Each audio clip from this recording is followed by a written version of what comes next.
या गारखेडा पावनभूमीमध्ये आपले सर्वांचे खासदार माननीय संदीपराव पाटील भुमरे साहेब आणि त्यांच्यासोबत आलेले ते आता शैलेश पाटलांनी जेवढे नावं घेतले ते स्टेजवरील सर्व नेते मंडळी, प्रत्येक गावातून आलेले महायुतीचे सर्व नेते मंडळी, कार्यकर्ते, माता भगिनी, मित्र, या ठिकाणी आता शैलेश पाटलांनी आपल्या मनोगतामध्ये सांगितलं की गारखेडामध्ये छत्रपती शिवाजी महाराजांचं स्मारक हे अनेक दिवसापासून प्रलंबित होतं आणि 2 वर्षापासून साहेबांनी त्याला काही निधीसुद्धा मंजूर केला होता, परंतु ते काम काही ना काही टेक्निकल अडचणीमुळे थांबलं होतं. परंतु आज सुवर्णयोग या ठिकाणी सर्वात पहिले काही जर आला असेल तर साहेब, मला असं वाटतं विधानसभेनंतर हे पहिलंच उद्घाटन असेल तुमच्या हस्ते.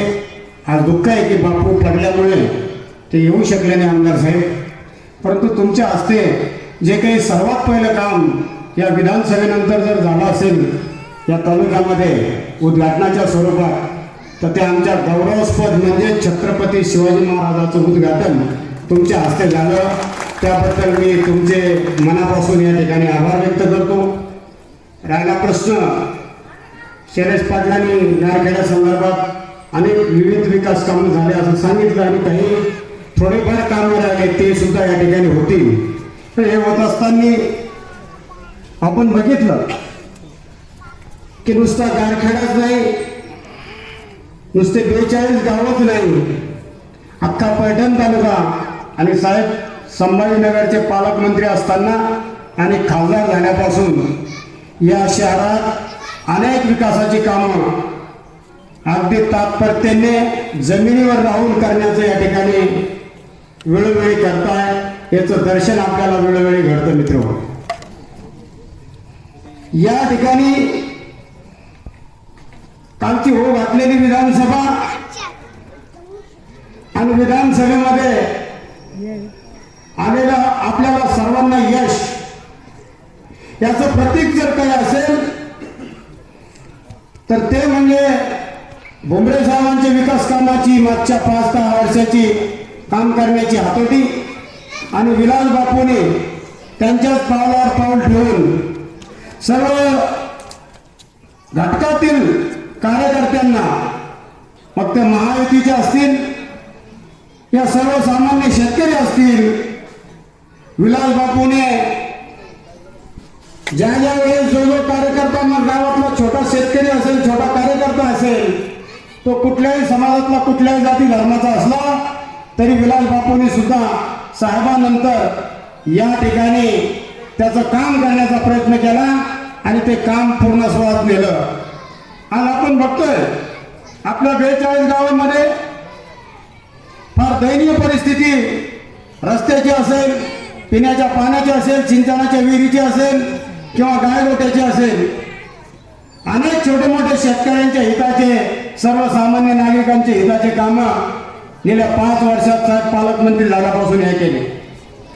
हे करत असताना कालच्या निवडणुकीत विरोधकाला फार त्यांचे मनसुबे चालले होते.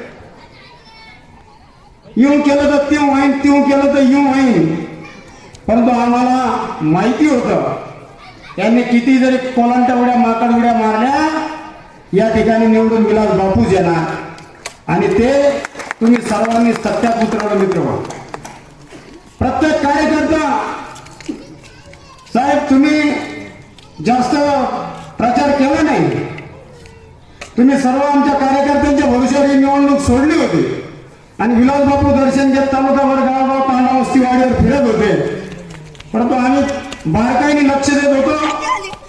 प्रत्येक गावातला कार्यकर्ता आपण केलेल्या विकासाच्या कामामुळे झुंजून पडला होता, तुटून पडला होता आणि त्यांनी आपल्या आपल्या बूथवरती कसं आपल्याला विलास बापूला जास्तीत जास्त मतं देता येतील हे काम या 42 गावातील प्रत्येक कार्यकर्त्यांनी या ठिकाणी साथ केलं. हे करत असताना मी या ठिकाणी आवर्जून नामोल्लेख करेल. आमचे शैलेश पाटील चौधरी असतील, बी.के. पठाडे असतील, बाबूराव नळे असतील, तुमचे गावंडे सर असतील, मस्के साहेब असतील. मी यांच्या चेहऱ्याला बघत होतो साहेब. पूर्ण निवडणुकीत 10 ते 15 दिवस हे अत्यंत तळमळीने प्रत्येक कार्यकर्त्यापर्यंत जाऊन आपली व्यथा आणि केलेल्या विकास कामाची वल्गना या ठिकाणी करत होते. माझं बारकाईने लक्ष होतं. मी बापू साहेब 42 गावामध्ये पूर्णतः दौरा केला, रात्री 2-2, 2:30 वाजेपर्यंत. परंतु प्रत्येक कार्यकर्ता 2 वाजू, 2:30 वाजू, 3 वाजू गावात आपले 5, 50, 100, 200 कार्यकर्ते घेऊन तो या ठिकाणी तुमच्या फॅमिलीसाठी आणि विकासासाठी या ठिकाणी उभा होता. या ठिकाणी मी जास्त बोलणार नाही, परंतु साहेब तुम्ही जो काही विकास केला, जे काही काम करण्याची हातोटी तुम्ही बाळगली आणि सर्व कार्यकर्त्यांना त्याच्यामधनं फायदा झाला, गावागावाचा विकास आम्हाला करता आला, त्याबद्दल तुमचे खरोखर मनापासून या ठिकाणी अभिनंदन करतो.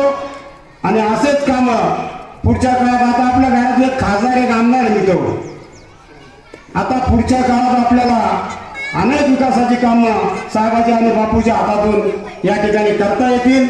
सर्वांनी कोणाचंही काही न ऐकता आपण एक निष्ठेने सर्वच महायुतीच्या कार्यकर्त्याने शांतपणे जाऊन आपल्या आपल्या गावचे, आपल्या आपल्या सर्कलचे, आपल्या आपल्या परिसराचे प्रश्न सोडून घ्यावे एवढीच विनंती या ठिकाणी करतो आणि थांबतो.